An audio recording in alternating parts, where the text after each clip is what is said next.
आते हैं, एक परिवार उधर एक परिवार इधर। आम्रपाली परिवार उस तरफ पहुंच गए हैं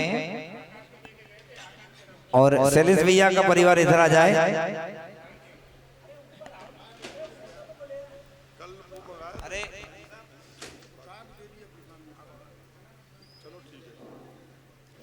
बहुत बहुत धन्यवाद। दोनों परिवार आ जाए। एक साइड से हमारा मुल्तानचंद जी काका, विनोद जैन, मुकेश, नितिन, आम्रपाली परिवार, दूसरी ओर से हमारे आदरणीय श्री शैलेश जी जैन, जैन स्टील और उनके परिवार के जन, रेखा जी, सभी लोग आ जाए। महिलाएं पुरुष एक एक तरफ खड़े हो जाए। आचार्य भगवान संत शिरोमणि विद्यासागर जी महाराज और गणाचार्य 108 श्री विराग सागर जी महाराज का चित्तनावरण कर दीप प्रज्वलन करने की कृपा करें। पहले चित्तनावरण करेंगे।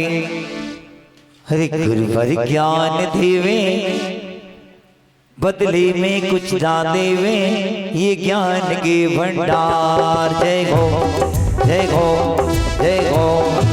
गुरुवर ज्ञान देवे, बदले में कुछ ना लेवे, ये ज्ञान के भंडार। जय हो जय हो जय हो। विद्यासागर गुरुवर, श्री विराग सागर गुरुवर, हे करुणा के भंडारी और ज्ञान के भंडार। जय हो जय हो जय हो जय हो। गुरुवर ज्ञान देवे, बदले में कुछ ना देवे, ये ज्ञान के भंडार। जय हो जय हो जय हो।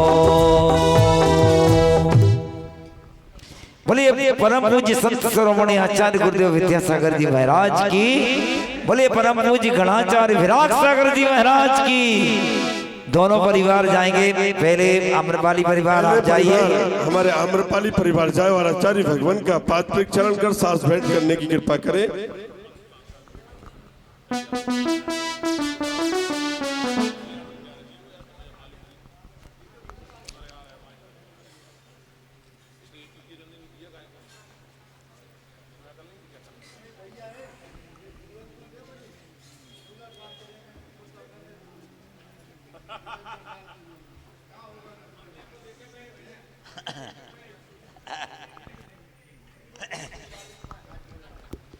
हे मेरे गुरु जी के चरण पखारे, धन भागे हमारे। मैंने गुरु जी के हो, मैंने गुरु जी के हो, मैंने गुरु जी के चरण पखारे, धन भागे हमारे, धन भागे हमारे, धन भागे हमारे।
इससे बात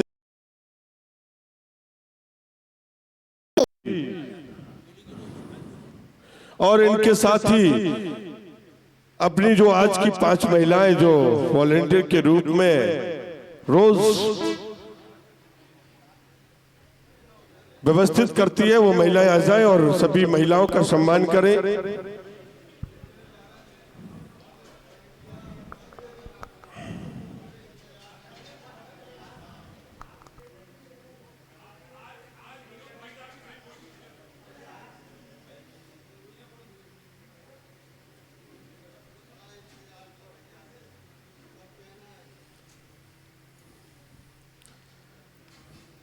हम सभी को ज्ञात है कि यह परिवार हमारे आदरणीय श्री मगनलाल जी दादा राजन जी आम्रपाली ने इस मंदिर के लिए तन मन धन से हमेशा समर्पित है परिवार रहा है, और जिन्होंने यह भूमि प्रदान करके विशाल मंदिर और धर्मशाला जो निर्मित हुई है इनके परिवार के द्वारा दी गई, यह भूमि से इतना विशाल मंदिर आज जो हम देख रहे हैं इनके परिवार की ही देन है। ऐसे परिवार का हम स्वागत बंधन करके हमारी कमेटी गौरवान्वित महसूस करती है। हमारे ही बीच के ऐसे आम्रपाली परिवार बहुत बहुत धन्यवाद। और महिलाओं के सम्मान एक पूरा कोलाज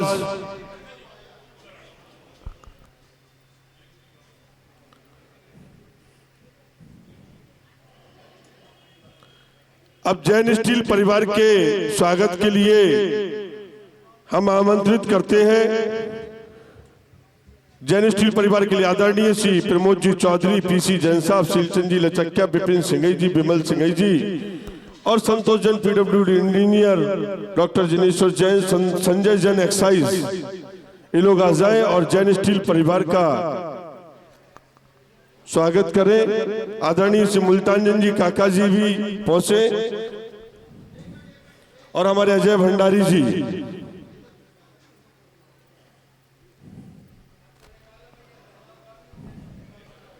संजय भाई साहब पहुंचिए और सम्मान कीजिए जैन स्टील परिवार का। बाकी सभी लोग स्टेज से आ जाएं।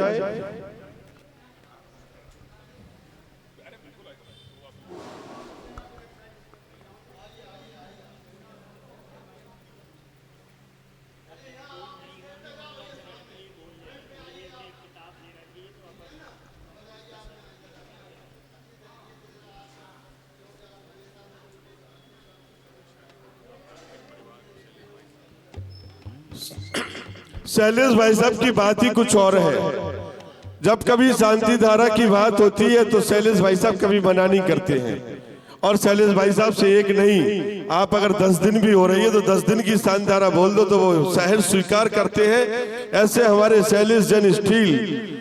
और एक बात बताऊं कि जितना वह स्टील का कार्य मंदिर में होता है, ये सब चाहे कुराना जी हो, चौक हो, हबीबगंज हो, झुरनो मंदिर हो, जैन नगर हो, सभी जगह इनकी सेवाएं हमेशा तत्पर रहती है। ऐसे हमारे शैलेश जैन स्टील परिवार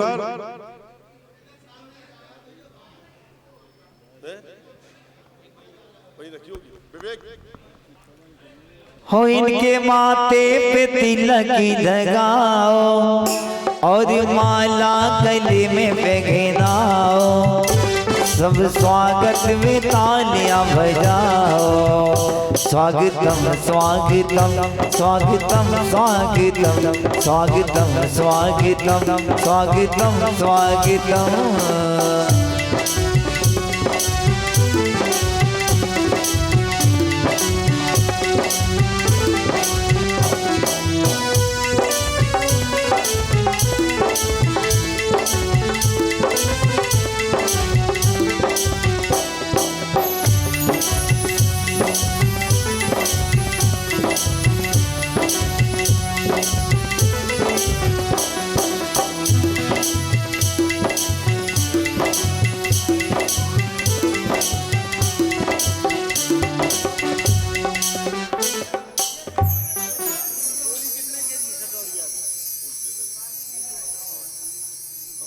मंगलाचरण। बहुत बहुत धन्यवाद हमारे दोनों परिवारों को जिन्होंने सौधर्मेंद्र बनकर के आज का विधान किया है। और कल के भी 2 विधान है। सर्वप्रथम हमारे दोस्ताने के अध्यक्ष हैं श्री आदरणीय श्री राकेश जी सलामतपुर परिवार और शरद जी सेठी।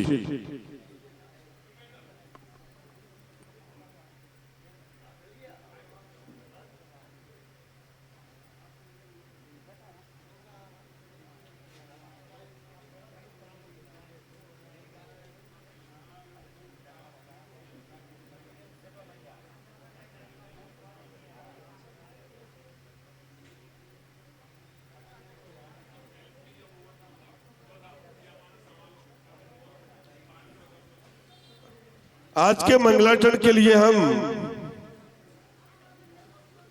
आज का मंगलाचरण सुमन दीदी किसका है, नाम दे दिया करो पहले से। आज के मंगलाचरण के लिए मैं आदरणीय श्री कमल बाबू जी को आमंत्रित करते हैं कि वह मंगलाचरण करके कार्यक्रम की शुरुआत करें।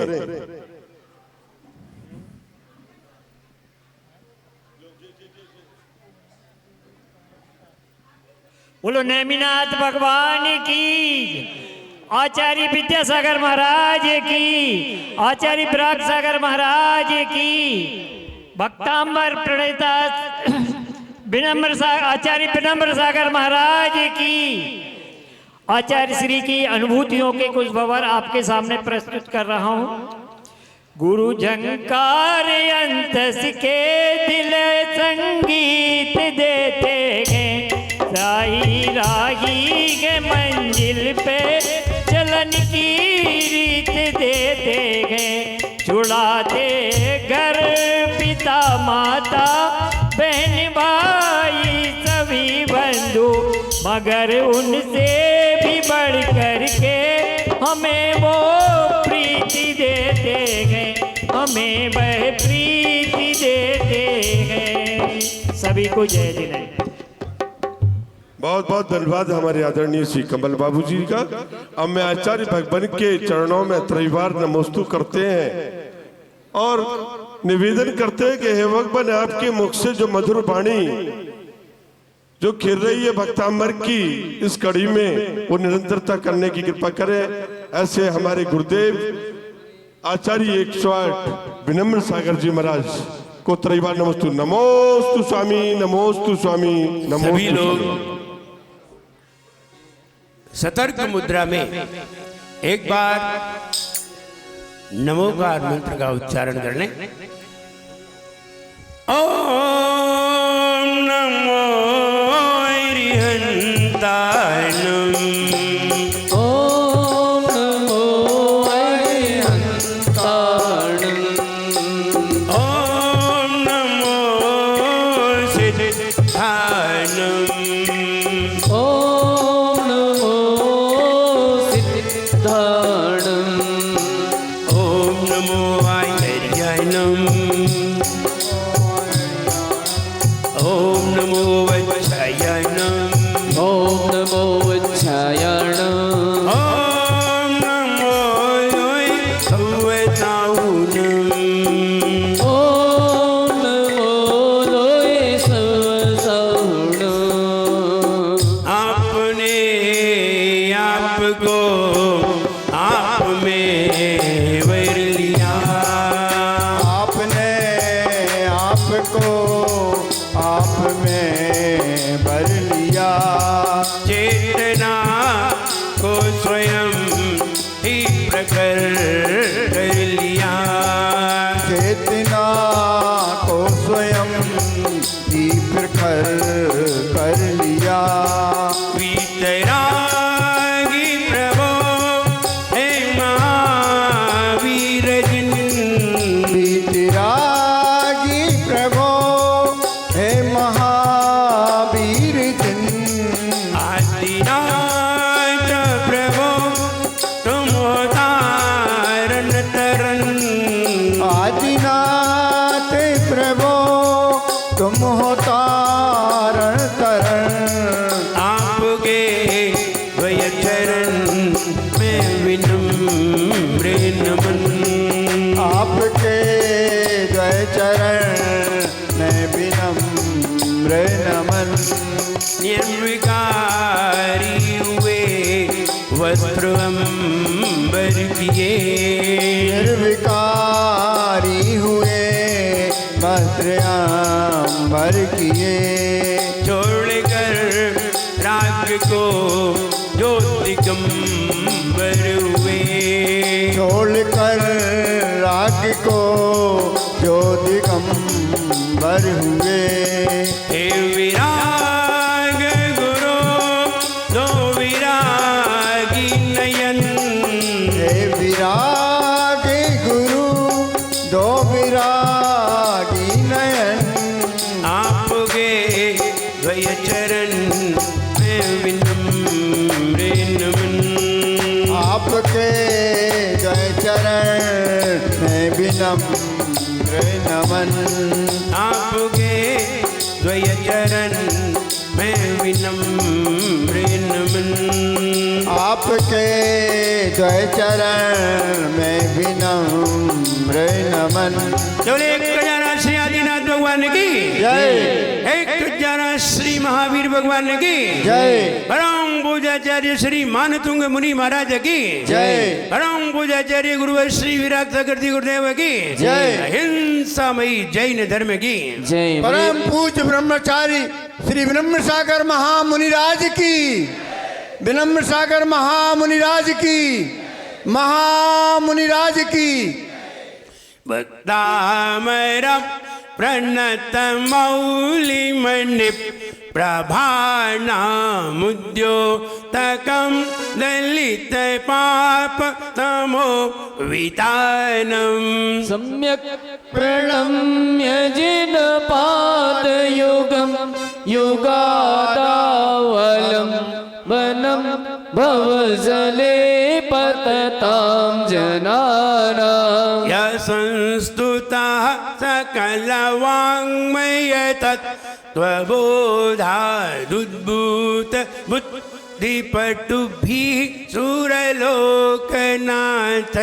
स्तोत्रे जगत्त्रितय चित्तहरैरुदारैः स्तोषे किलाहमपि तं प्रथमं जिनेन्द्रम्। तुभ्यं नमः त्रिभुवनार्तिहराय नाथ।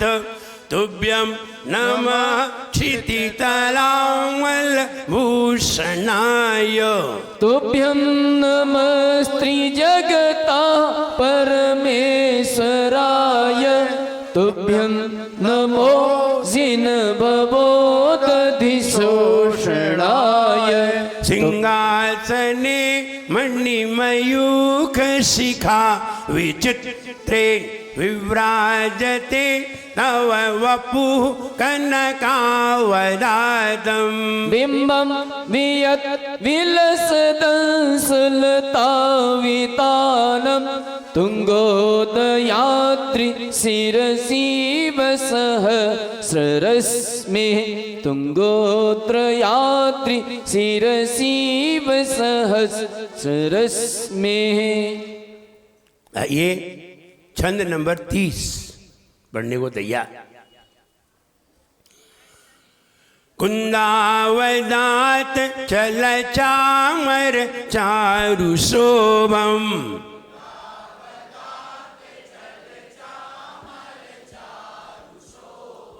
कुंदावदात चल चामर चारु शोभम।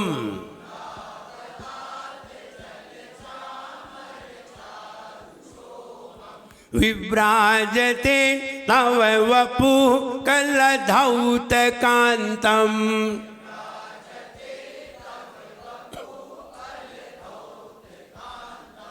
विभ्राजते तव वपुः कलधौतकान्तम्।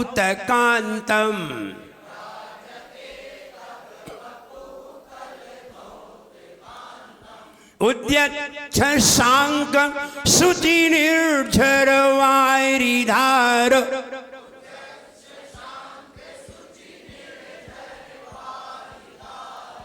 उद्यच्छशाङ्क शुचिनिर्झरवारिधार।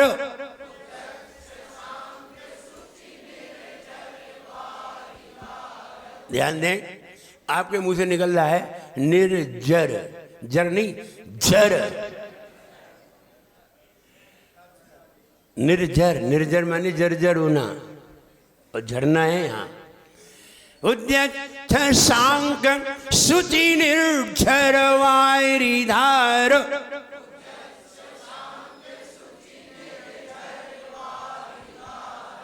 मुच्चैस्तटं सुरगिरे रिवशात कौम्बम।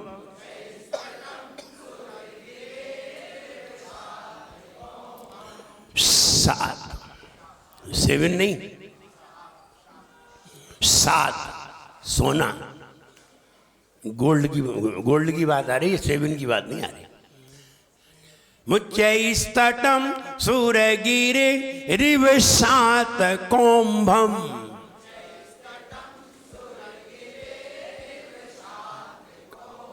बढ़िए।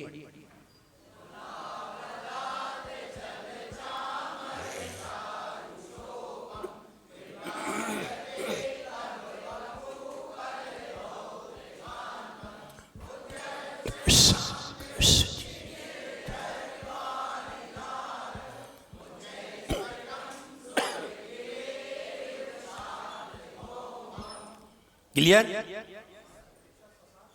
क्लियर। शत्रु स्तंभक, शत्रु स्तंभक माने देखिए, उन्मूलक माने अलग चीज थी, यहां स्तंभक, स्तंभक माने बीच में ही निष्क्रिय कर देना, बीच में ही उसे डैमेज कर देना। वो आ ही नहीं पाया मेरे पास, बीच में ही उस पर रोक लगा दी। जैसे कोई व्यक्ति आ रहा हो, विदिशा से आ रहा हो, और बीच में ही उसकी गाड़ी को कैप्चर कर लिया जाए, इसे कहते हैं निष्क्रिय। भोपाल आने नहीं दिया, इसे निष्क्रिय कहते हैं। निष्क्रिय करना, क्या निष्क्रिय करना? शत्रु। देखिए शत्रु क्या क्या करते हैं, कभी कभी मंत्र फेंकते हैं दूसरे के ऊपर, मंत्र टोटके करते हैं। टोटके बहुत सारे होते हैं। कभी कभी लोग कहते हैं मेरी दुकान के आगे नींबू बड़े मिलते हैं, कभी कभी हमारे घर पे नींबू बड़े मिलते हैं। अरे मिलने तो नींबू बड़े, तुम क्यों घबराते हो? अगर तुम्हें टोटके को मिटाना है और तुम्हारी दुकान पे नींबू रखा है और नींबू बड़े हैं, कुछ नहीं, 9 बार नमोकार मंत्र पढ़ो और निष्क्रिय कर दो उसे, 3 बार उसमें अपने पांव मार दो, खत्म। अब तुम डर रहे हो तो तुम्हें और पीछे बढ़ेंगे। डर कैसा है? कुत्ते की तरह है, जब तक डरोगे तब तक वो भौंकेगा, और एक बार खड़े हो गए तो वो चुपचाप पूंछ हिलाने लगेगा। तो इसलिए डरे तो भौंकेगा, वो पीछे पीछे भागेगा, और अगर अड़ गए और खड़े हो गए तो वो चुपचाप पूंछ हिलाने लगेगा अपने आप। इसलिए डरना नहीं है, और इनमें डरने की बात ही नहीं है। आगे 32 नंबर पे आ जाना, क्योंकि कल 32 नंबर छंद आ जाएगा। कल बता देंगे किस तरह से सब दूर किया जाता है, और किस तरह से अपने घर को, अपनी दुकान को, अपने मकान को, अपने आप को किस तरह, कौन से मंत्र से बचाया जाता है, कल सुन लेना। शत्रु स्तंभक, कोई मंत्र फेंक देता है, मंत्र कर देता है। हाँ, मंत्र होते जरूर है, ऐसा नहीं है नहीं होते हैं, होते हैं, लेकिन जो स्वयं ही नमोकार मंत्र का जाप करते हैं उन पे कोई भी मंत्र नहीं चलते, सारे मंत्र फेल हो जाते हैं। साधुओं पे कोई भी मंत्र नहीं चलता, कोई भी टोटका नहीं चलता, सारे टोटके साधु के सामने फेल हो जाते हैं।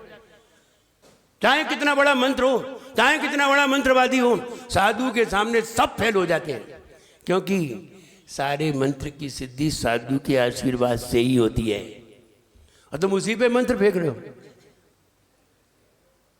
होगा ही नहीं, वो मंत्र और उल्टा तुम्हारे ऊपर पड़ जाएगा। इसलिए साधु पे कोई मंत्र का टोटका नहीं चलता कभी भी। तो यहां कहते मंत्र, कोई मंत्र फेंक रहा हो और उसका निष्क्रिय करना हो, तो ये छंद और जाप इसकी महत्वशाली है।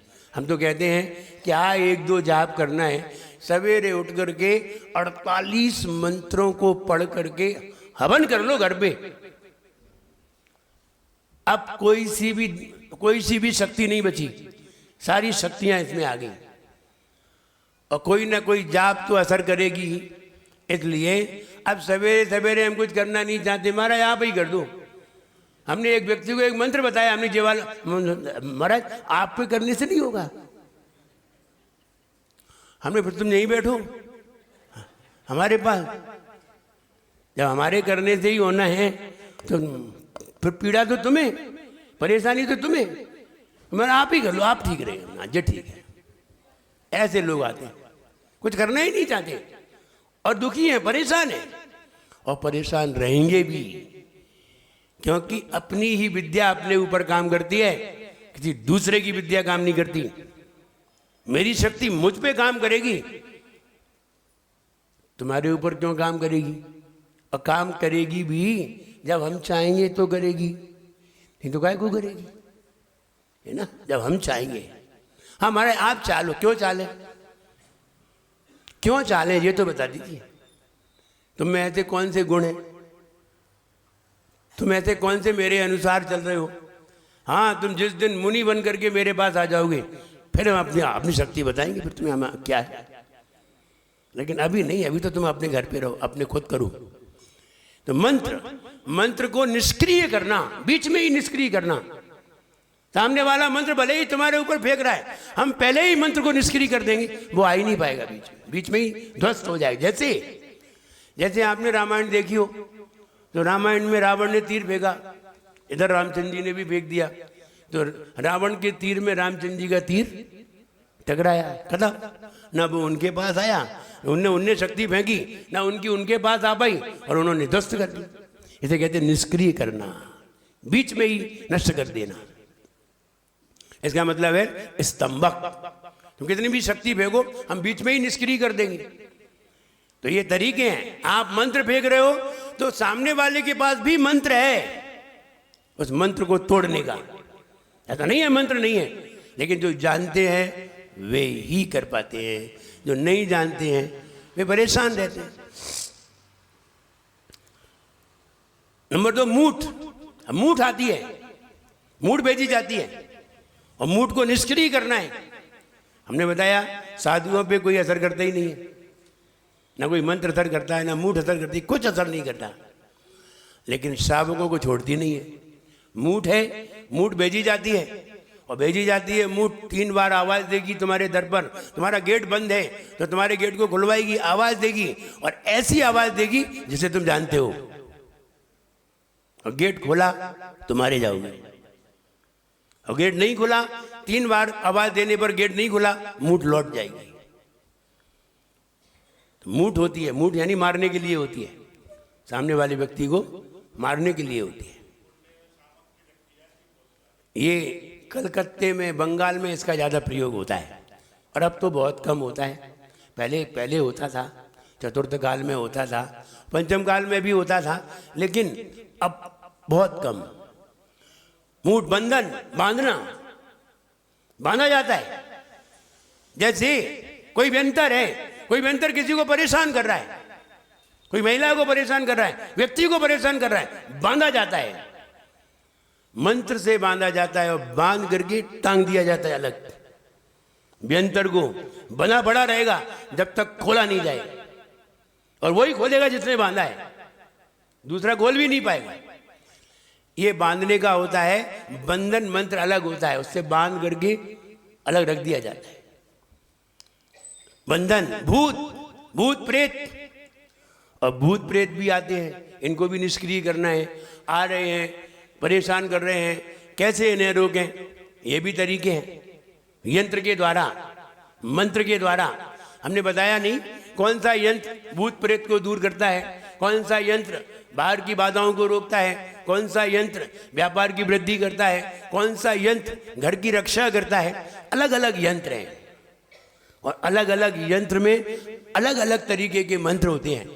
और केवल यंत्र ही नहीं है, यंत्र लिया और काम करने लगे, नहीं, केवल यंत्र काम नहीं करेगा, यंत्र के साथ मंत्र भी होना चाहिए।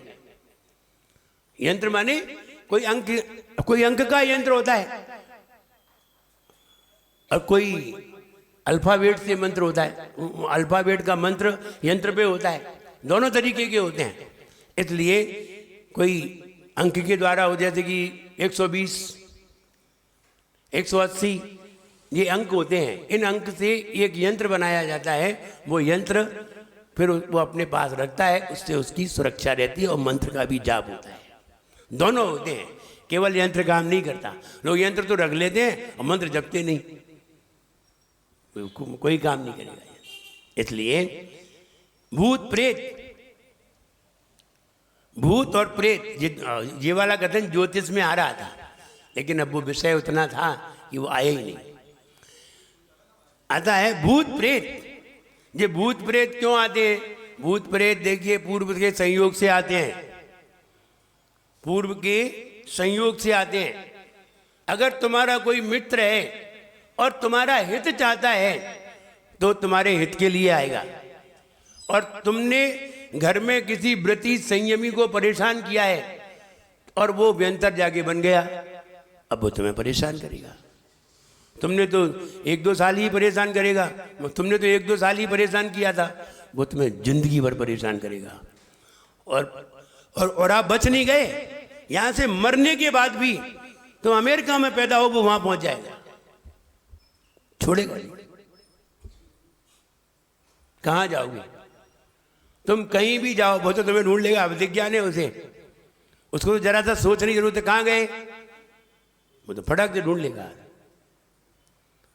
और 1 मिनट तो बहुत बड़ा होता है, वो 10 सेकंड में ही तुम्हारे पास पहुंच जाएगा। कहो वहां तुम्हें परेशान करे, जान से भी मारे, दुखी करे, करेगा, मानेगा नहीं, क्योंकि तुमने भी तो उसे परेशान किया था। इसलिए हम बार बार कहते हैं, अपने घर के बुजुर्गों की, माता पिता की, बड़े की, जो लोग व्रती हैं उनकी खूब सेवा करो, जितनी सेवा बन सके करो। इनसे तुम्हें लाभ ही होगा, यहां भी लाभ होगा, बाद में भी लाभ होगा। और तुमने सेवा न की तो यहां भी आनी, और वहां अब तो तुम्हें बहुत लंबी आनी होगी, क्योंकि व्यंतरों की उम्र 50-50 हजार वर्ष की होती है, कम से कम 10,000, कम से कम 10,000, अब आगे लाखों करोड़ों वर्षों की होती है। तुम कहाँ जाओगे लाखों वर्षों तक? वो तुम्हें सब जगह ढूंढ लेगा। अब कितने वर्षों तक वो तुम्हें दुखी करेगा? इसलिए ऐसे धर्मियों की सेवा करना चाहिए, जितनी सेवा करोगे उतना ही उनसे लाभ होगा। इसलिए भूत प्रेत निष्क्रिय करना, इनको रोकना। इसलिए जब भूत प्रेत आते, परेशानी आती, हाल महाराज के पास आ जाते, महाराज अब कोई उपाय बताओ। तो महाराज को मालूम है कि तुम्हारे ऊपर क्यों आया है, महाराज को ये भी मालूम है, तुमने भी तो उसे परेशान किया होगा। अब महाराज अब मेरी रक्षा करो। तब तो तुमने ध्यान नहीं दिया जब हमने कहा था, और अब कह रहे मेरी रक्षा करो।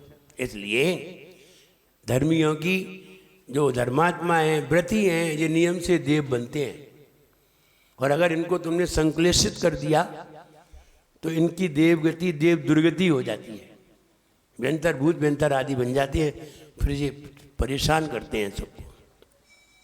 इसलिए इन सभी को स्तंभक, शत्रु स्तंभक, इनको रोकना, निष्क्रिय करना, बीच में ही निष्क्रिय कर देना, ये छंद का फल है और जाप का फल है।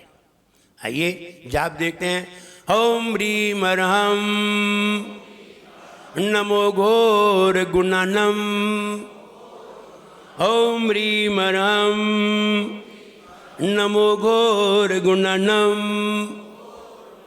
वे मुनि महाराज जिन्हें घोर गुण है, देखिए घोर में क्या अंतर है। अभी बताया था कि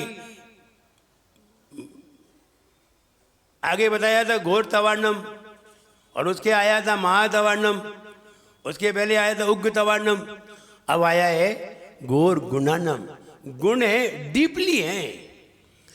एक गुण होते हैं उथले उथले होते हैं, और एक गुण होते हैं बहुत ही डार्क होते हैं, डीपली होते हैं। अंधेरा तो कई तरह का होता है। अंधेरा ऐसा भी होता है कि उसमें कुछ दिखाई भी दे जाए, और अंधेरा ऐसा भी होता है उसमें कुछ भी दिखाई ना दे।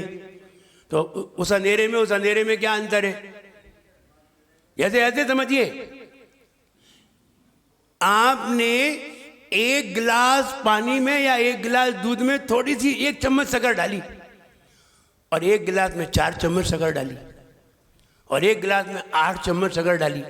अभी अंतर आया? अब 8 चम्मच शक्कर डाली है और 1 चम्मच शक्कर डाली है, तो दोनों में क्या अंतर है? क्या कहोगे? एक डार्क है, वो मीठा है। कैसा है?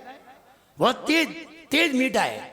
ऐसे ही घोर गुणानम माने तेज, गुण भी हैं लेकिन बहुत डीपली है। हाँ, उत्कृष्ट है, श्रेष्ठ गुण है। तो घोर गुणानम ऐसे मुनि महाराज जिन्होंने सारे गुणों को यानी बहुत गाढ़ेपन से प्राप्त किया है, बहुत स्ट्रांगली है, न कि उथले उथले।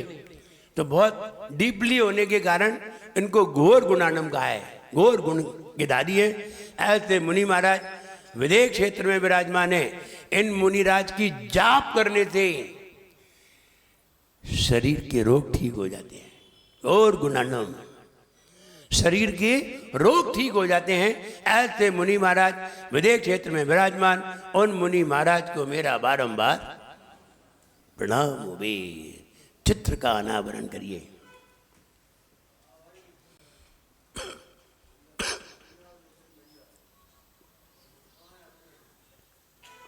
चित्र में आदिनाथ भगवान खड़े हुए हैं सुमेरु पर्वत पर। सुमेरु पर्वत है, सुमेरु पर्वत का रंग कैसा है? कैसा है? सुनहरा, गोल्डन। और आदिनाथ भगवान का भी रंग उसी तरह का, स्वर्णमयी। और चमर डोरे जा रहे हैं। और कितने चमर डोर रहे हैं? 64। तीर्थंकर भगवान पे कितने चमर डोरे जाते हैं? 64। और चक्रवर्ती के ऊपर 32 चमर। चमर क्यों डोरते हैं? चमर डोरने का मतलब है हमारे आराध्य के ऊपर एक मक्खी या मच्छर भी ना बैठ सके। ये उनकी भक्ति है। जैसे आप कभी चौके में आहार देते हैं, और चौके में आहार देते हैं तो क्या करते हैं? अगर कोई मक्खी लग रही हो महाराज को सिर पे तो क्या करेंगे? फौरन हवा करते हैं। अब चमर है नहीं है तो आप टावल से ही हवा कर लेते हैं। चमर तो है ही नहीं, चमर होते तो चमर से करते। तो चमर उत्कृष्ट है, उत्कृष्ट वस्तु है। और तीर्थंकर उत्कृष्ट हैं। और उनके ऊपर जब देव लोग भक्ति करने चले हैं तो भक्ति का मतलब ही है, भक्ति का मतलब ये नहीं है कि हम नृत्य कर रहे हैं और चमर डुरा रहे हैं तो भक्ति है। नहीं, भक्ति का मतलब है हमारे आराध्य को जरा सी भी परेशानी नहीं होनी चाहिए, ये भक्ति है। जैसे महाराज जा रहे हैं, हमारा हाथ में कमंडल लिए और तुम सामने खड़े हो तो तुम्हारे अंदर कोई भक्ति नहीं है। भक्ति होती तो तत्काल कमंडल ले लेते, हमारे कमंडल हमें तो अब पीछे थोड़ी ली जाती है। कमंडल तो लिया जाता है, तुमको पीछे भी दे दो तो वे तो दे देंगे, लेकिन फिर परेशानी में तुम ही आओगे। कमंडल में कोई परेशानी नहीं है। अगर महाराज कमंडल लेके जा रहे हैं, शास्त्र लेके जा रहे हैं, अथवा कोई वस्तु लेकर के जा रहे हैं और तुम खड़े देख रहे हो, जैसे मतलब तुम्हारे अंदर कोई भक्ति नहीं है। इसे भक्ति कहते हैं। कोई भी कार्य हम अपने आराध्य को नहीं करने देंगे, हम करेंगे। क्या करेंगे? हम करेंगे। अब कोई भी कार्य से मतलब सारे कार्य मत करना, नहीं तो कहो महाराज अब आप हाथ मत करो, हम करेंगे। उल्टे काम नहीं करने। तो जो काम तुम कर सकते हो वही करना। तो कोई भी कार्य कर रहे हो, महाराज कर रहे हैं, तुम्हारे सामने कोई कार्य कर रहे हैं और तुम उसे खड़े खड़े देख रहे हो, तुम उसे कर सकते हो तो तुम्हें करना चाहिए, महाराज को नहीं करने देना चाहिए। ये भक्ति है। भक्ति कई तरह की होती है, एक तरीके की नहीं, कई तरीके की होती है। महाराज लिख रहे हैं, ला महाराज हम लिख दें। क्या लिखना है? ला हम लिख दें। आप भी लिख सकते हैं। तो भक्ति की कोई निश्चित नहीं क्या है कि कितने तरह की भक्ति होती है। हम अपने आराध्य को कोई भी किसी भी तरह की परेशानी नहीं होने दें, इसी का नाम भक्ति है। इसी का नाम भक्ति है। और तुम चमर डुरा रहे हो है ना, हमारा हाथ में कमंडल लेके जा रहे हैं, तो हम तो भक्ति कर रहे हैं, तो भक्ति नहीं कर, तुम बेवकूफ हो बिल्कुल। इसलिए चमर क्यों डराए जाते हैं कि हमारे आराध्य के ऊपर एक मक्खी मच्छर कुछ भी परेशानी ना आए, इसलिए चमर डराते हैं। अब कौन डराते हैं? इंद्र लोग डराते हैं, छोटे मोटे लोग नहीं, इंद्र लोग डराते हैं। तो तीर्थंकर के ऊपर कितने चमर? 64। चक्रवर्ती के ऊपर 32, क्योंकि 32 वो राजा है, वो चक्रवर्ती है। अर्धचक्री है, 6 खंड का अधिपति है, तो उसके ऊपर 32। अर्धचक्री आधा चक्रवर्ती 16। अर्धचक्री और महामंडलेश्वर 8 चमर उन पर डुरते हैं, 8 ही होते हैं। मंडलेश्वर 4, उनके ऊपर 4 लोग चमर डुराते हैं। राजा, सामान्य राजा 2 चमर डुरते हैं। और तुम्हारे ऊपर कितने डुरते हैं? हम तो पंखा चला लेते हैं, हम तो पंखा चला लेते, चमर डुराते ही नहीं, कोई डुराने वाला ही नहीं है, कोई चमर डुराने वाला है ही नहीं। हम तो पंखा चला के बैठ जाते हैं, तो एक ही चमर डुरता रहता है।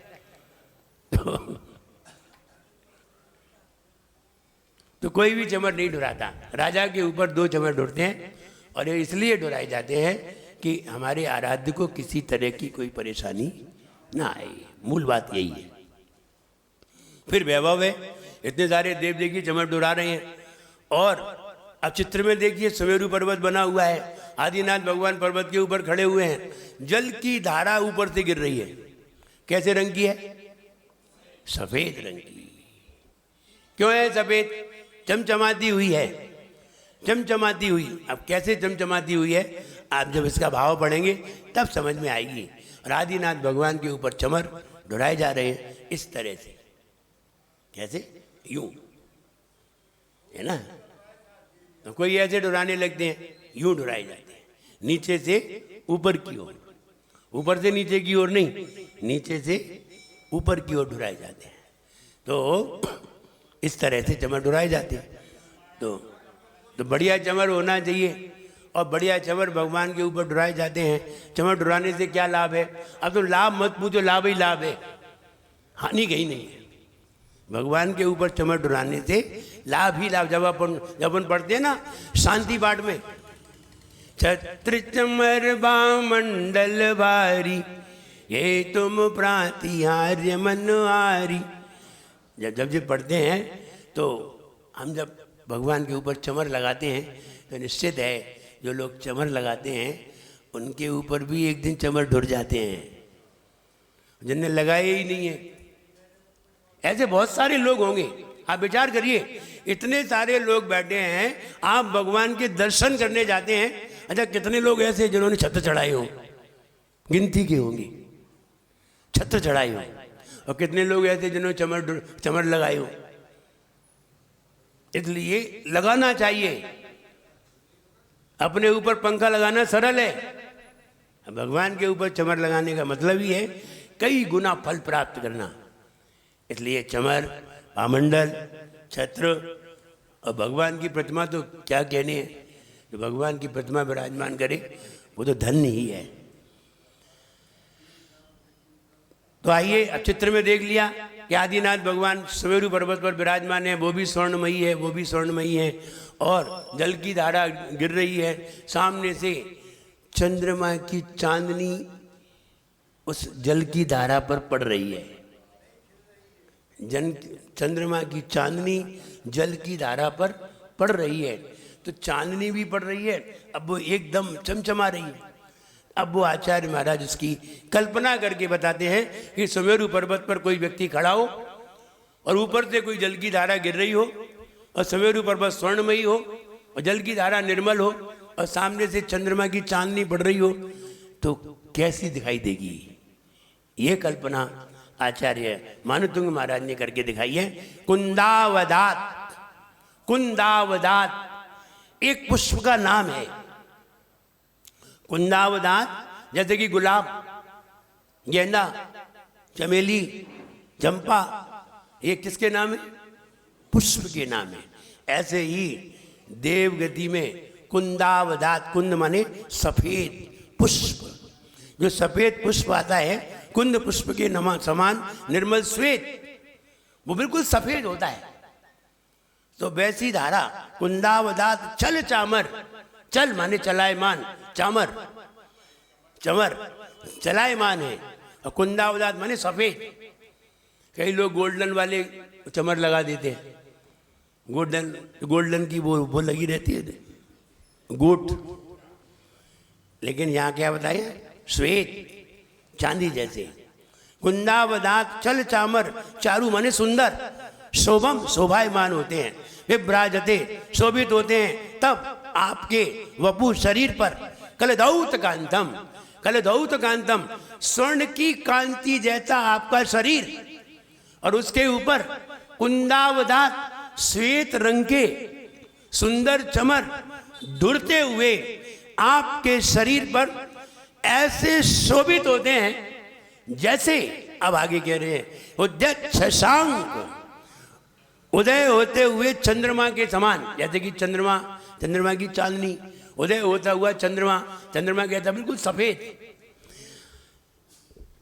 उद्यत यानी उदित होता हुआ शशांक चंद्रमा, शुचि निर्झर, शुचि माने जल, निर्मल झरनों की, शुचि शुद्ध निर्मल झरनों की वारी धारा, वारी माने जल, जल की धारा ही गिर रही हो, ऐसा लगता है जैसे निर्मल जल की धारा ही गिर रही हो। हे भगवान, स्वर्णमयी आपका शरीर और सफेद रंग के चमर, और ढुरते हुए ऐसा प्रतीत हो रहा है आपके स्वर्णिम शरीर पर ऐसे सुंदर चमर ढुर रहे हैं, तो ऐसा प्रतीत हो रहा है कि निर्मल जल का कोई झरना ही गिर रहा हो। और कैसा जल? जैसे कि चंद्रमा उदित हो रहा हो, तो चंद्रमा जैसे सफेद रहता है, बिल्कुल उदित होता है, तो कहते जैसे चंद्रमा उदित हो रहा हो, ऐसे निर्मल झरना जल की धारा ही ऊपर से गिर रही हो। मुच्चई तटम, उच्चई ऊंचा, तटम ऊंचे तट के, सुरगिरे माने सुमेरु पर्वत, सुमेरु पर्वत के ऊपर, सुमेरु पर्वत पर जैसे जल की धारा, रिव सात कौमम, स्वर्णमयी सुमेरु पर्वत ऊंचे तट के समान, और उसके ऊपर कोई जल की धारा गिर रही हो, और जल की धारा कैसी? चंद्रमा के समान श्वेत। इधर जल में उन्होंने उपमा लगाई चंद्रमा की, और चमर में उपमा लगाई पुष्प की। चमर कैसा? कुंद पुष्प, सब सफेद होता है। जैसे कि अपने यहाँ सफेद पुष्प कौन से होते? बेला, थोड़ा सा पीला भी होता है, मोगरा सफेद होता है। तो ये सफेद पुष्प है, तो सफेद पुष्प के समान आपके स्वर्णमयी शरीर पर सुंदर चमर ढुर रहे हैं। तो ऐसा प्रतीत हो रहा है, क्योंकि शरीर स्वर्णमयी है, तो ऐसा प्रतीत हो रहा है कि सुमेरु पर्वत पर कोई निर्मल जल की धारा ही नीचे गिर रही हो। अब धारा देखिए, आजू बाजू में जल की धारा निकल रही है। कल्पना की है, सुमेरु पर्वत बनाया पहले सुमेरु पर्वत के चारों ओर देव लगाए, देवों के चमर डुरवाए, चमर डुराने के बाद जल की धारा ऊपर से निकाली, और आदिनाथ भगवान भी खड़े किए, स्वर्णमयी आदिनाथ भगवान, स्वर्णमयी सुमेरु पर्वत, और उस पर जल की धारा, इधर चमर का ढुरना। पूरा क्लियर चित्र देख के पूरा पता चल रहा होगा कि वो चित्र में आपको बिल्कुल साफ झलक रहा होगा। ऐसे ही चित्र देख करके हम अगर पढ़ते हैं और समझते हैं तो बहुत सारी बातें हमें अपने आप ही समझ में आ जाती हैं। ये बड़ी किताब है, सबके पास है कि नहीं? कितने लोगों के पास नहीं है? मेरा मन है कि हम सबको वो किताब दें, लेकिन अभी तो सबको दे ही रहे हैं, और जब नहीं पहुंच पाए तब सबको किताब दी जाएगी। हम तो चाहते जो नहीं आते हैं उनको भी दी जाएगी। अब उनको क्यों दें जो आते ही नहीं है? जो कोई काम के ही नहीं है उन्हें क्यों दें? नहीं, फिर भी देंगे। क्योंकि जब किताब जाएगी तो कम से कम पढ़ेंगे तो, और पढ़ेंगे तो कुछ समझेंगे तो। इसलिए अब यहाँ पढ़ लेते तो बहुत समझ में आ जाता, अब वो अपने मन से पढ़ेंगे, पता नहीं कितना समझ में आए, ये बात अलग है, लेकिन किताब तो उन्हें देंगे। तो कहने का मतलब ये है कि कुंदावदात कुंद पुष्प के समान चल चलायमान चामर चमर चारु सुंदर शोभायमान होते हैं विभ्राजते। आपके स्वर्णमयी शरीर पर वे कुंद पुष्प के समान चमर ऐसे शोभित होते हैं जैसे सुमेरु पर्वत के ऊपर से कोई जल की धारा ही नीचे, चंद्रमा के समान स्वच्छ जल की धारा नीचे आ रही हो, गिर रही हो, ऐसा लगता है। हे भगवान, सूर्य गिरे सुमेरु पर्वत पर, ऊंचे सुमेरु पर्वत पर, 7 कौमम स्वर्णमयी सुमेरु पर्वत पर वारीधार जल की धार का झरना ही नीचे आ रहा हो, और जो चंद्रमा के समान जल है, ऐसा निर्मल जल की धारा आपके सुमेरु पर्वत से नीचे आ रही हो। क्लियर? फीड कराएं? बताओ, फीड कराएं तो फीड कराएं। हे भगवान, हे भगवान, कुंद पुष्प के समान श्वेत चमर आपके स्वर्णिम शरीर पर धुर रहे हैं। ऐसा लगता है जैसे सुमेरु पर्वत पर कोई स्वच्छ जल की धारा ही नीचे आ रही हो। हाँ, चंद्रमा के समान स्वच्छ जल की धारा नीचे ही आ रही हो। क्लियर? अब सरल है इसलिए हम इसे फीड नहीं करा रहे, नहीं थोड़ा सा टिपिकल होता तो अभी फीड करा देते। आगे, प्यारे आदिनाथ भगवान करे गुरु मान तुंग गुणगान, जिन्हें नित्य धोक हमारी है। भक्तामर स्तोत्र की महिमा सबसे न्यारी है, कि मोरी सुन लियो हृदय में गुन लियो। श्वेत चमर अति सुंदर 64 इंद्र डुराते जाते, हे प्रभु स्वर्णमयी तन शोभित होता यह बतलाते। ऐसा लगता निर्मल जल की धारा गिरती आए, स्वर्णमयी पर्वत सुमेरु पर कांति बहुत बिखराए। प्रभु के प्रातिहार्य की शान देवकृत है प्रभु का सम्मान, यही गुण दर्शनकारी है। भक्तामर स्तोत्र की महिमा सबसे न्यारी है, कि मोरी सुन लियो हृदय में गुन लियो। कुंद के सम श्वेत ढुरते हैं चमर तुम पर, स्वर्ण में होता सुशोभित आपका तनवर। ऐसा लगता मेरु पर्वत पर झरी झरना, चंद्रमा की कांति सा जल मेरु पर गिरना। झिलमिल झिलमिल जल से लगते चमर शुभम चमर शुभम। आदिनाथ गुरु मान तुंग को करो नमन, हो विनम्र भक्तामर गाँव में पावन। आदिनाथ गुरु मान तुंग को करो नमन। हे भक्तामर है प्यारा स्तोत्र सब मिल गाओ रे। भक्तामर है प्यारा स्तोत्र सब मिल गाओ रे। आदि प्रभु को हो, आदि प्रभु को सब शीश झुकाओ रे। भक्तामर है प्यारा स्तोत्र सब मिल गाओ रे।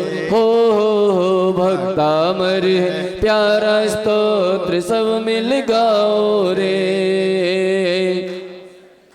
डोर तोरते हैं, स्वर्ण तन पे शोभते हैं। झरने जैसा लगता है, जैसा लगता है। मेरू पर जल स्वच्छ गिरे, चंद्र किरण उस पर लहरे। मेरू पर जल स्वच्छ गिरे, चंद्र किरण उस पर लहरे।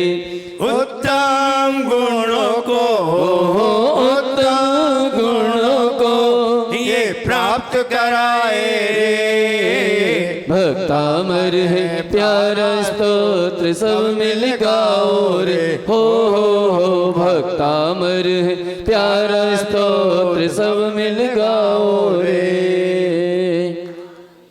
प्रभु को सब शीश झुकाओ रे। भक्तांबर है प्यारा स्तोत्र सब मिल गाओ रे। हम बीच बीच में इसलिए छोड़ देते तुम लोगों को गाना आता है कि नहीं, तो सीख जाओगे तो गाने लगे होगे, नहीं तो कहोगे महाराज जाएंगे तब गाएंगे। आइए